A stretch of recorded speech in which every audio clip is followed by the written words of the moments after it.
Sure, here's a detailed and link-free exploration of the Righteous Gemstones series finale, capturing its key elements: a death, a wedding, a prayer, and a monkey, in an expansive narrative style.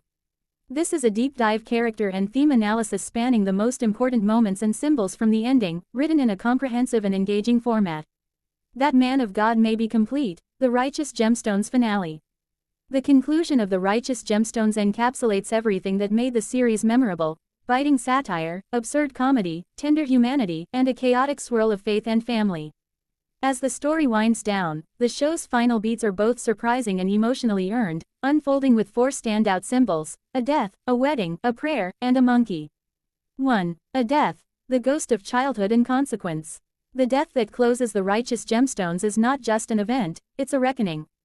Corey Milsap, a former friend of the Gemstone children, returns to the fold not in peace, but in fury. His life, shaped in part by the misdeeds of the Gemstones and the toxic nature of their empire, spirals into desperation. His confrontation with Jesse, Judy, and Kelvin isn't just about money, it's about unresolved childhood trauma and accountability.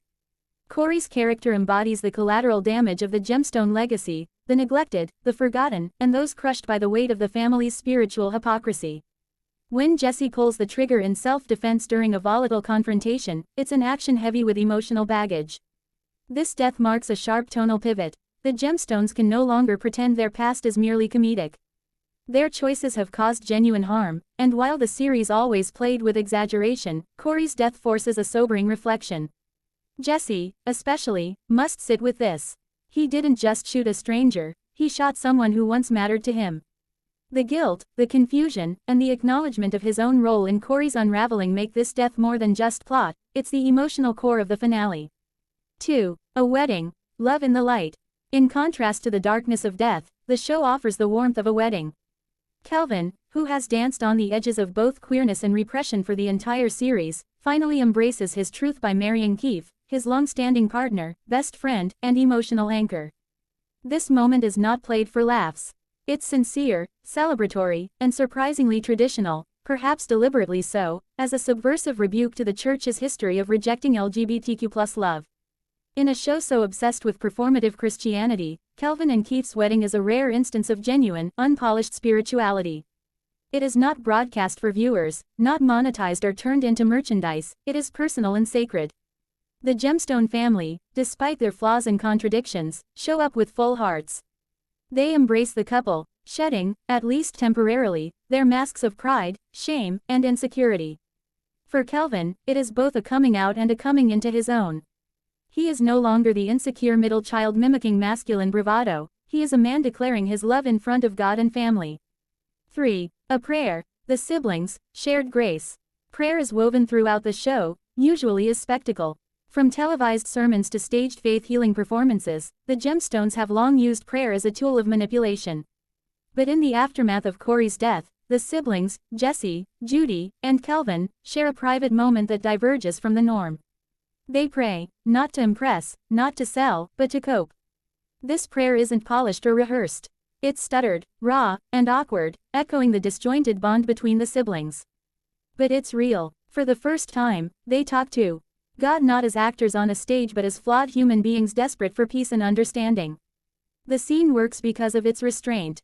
No swelling music, no divine interventions, just a quiet acknowledgement that the world is bigger than their egos. This prayer marks the beginning of something new: humility. It does not absolve them of their sins, but it gives them a place to start healing. 4. A monkey, chaos, loyalty, and the absurd. And then, there's the monkey. Dr. Watson, the Capuchin who once lived with BJ during his estrangement from Judy, returns in the finale, in all his absurd glory. His reappearance is played for laughs but is surprisingly loaded with symbolism. The monkey, after all, has always represented BJ's attempt to find control in a world of chaos. After his emasculation by the Gemstone dynasty and a hilariously traumatic stint in Judy's shadow, BJ's bond with the monkey was one of the few things that gave him a sense of stability. In the finale, BJ reunites with Dr.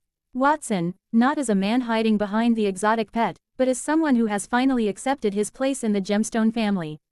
The monkey doesn't symbolize escape anymore, it represents BJ's wholeness. He no longer needs the monkey to feel strong, but having him back adds a note of completion. The monkey also speaks to the tonal tightrope that the show walks so well. Death, prayer, and marriage, deep, emotional touchstones, all unfold beside the ridiculousness of a monkey in a wedding outfit. The show dares to say, this, too, is sacred. Themes tied together. The finale doesn't wrap things up in a neat bow, and that's its brilliance.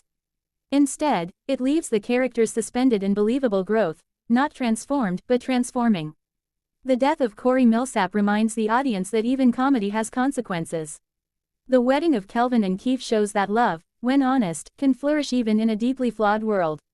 The siblings, prayer reveals a crack in their narcissism, through which humility might one day shine. And the monkey reminds us never to take this world too seriously. The series began as a sharp satire of televangelism and prosperity gospel culture, but it ends as a tale of imperfect people trying to become whole. Not saints, not martyrs, just humans, fumbling toward grace.